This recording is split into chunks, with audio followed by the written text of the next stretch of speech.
Ce lancement officiel pour la désignation d'un jour d'animation du marché de Baie est un processus que nous avons enclenché avec à la fois les femmes du comité de marché de Baie dans leur ensemble, les chefs traditionnels à la tête, le chef canton, et avec l'association REISA qui a mobilisé les étudiants de l'EAMO.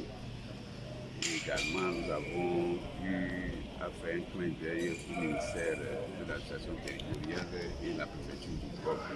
Ceci, c'est pour rassembler toutes les idées pour promouvoir la visibilité du marché de Baie. Vous êtes sans savoir qu'au niveau du conseil municipal, nous avons réalisé des travaux de réhabilitation, mais c'est physique. Mais il est de bon ton d'optimiser l'utilisation de ce marché. Et lorsqu'on constate que le marché ne s'anime pas, il faut s'asseoir et réfléchir. Dans un premier temps, nous avons eu à consulter les femmes du marché. On a travaillé avec les techniciens, les AMO, l'association REISA, les techniciens de la mairie, le chef canton, le chef traditionnel. Et dans un premier temps, c'est de réfléchir sur le choix d'un jour d'animation du marché. Et il y a un jour qui a été ciblé, mais il faut dire que ce n'est pas l'objectif primordial, mais il faut élargir le champ pour avoir d'autres idées afin d'avoir une unanimité sur ce jour, le jour de marché.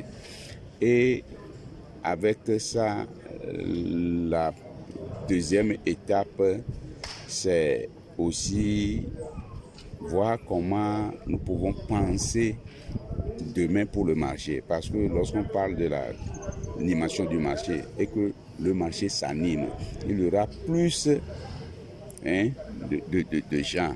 Est-ce qu'on aura suffisamment de places, le marché peut accueillir ces visiteurs?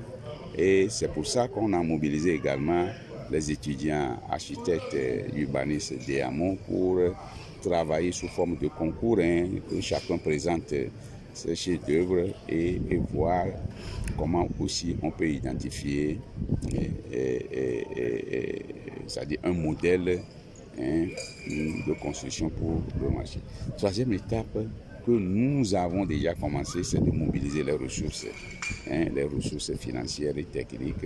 Et là, nous avons constaté qu'il y a des investisseurs déjà qui sont prêts, mais ça là aussi, nous devons discuter avec le ministre de tutelle, la préfecture qui joue également le rôle de l'égalité de contrôle. Tous ces acteurs-là sont là pour étape par étape concrétiser le processus afin qu'on puisse avoir le résultat attendu.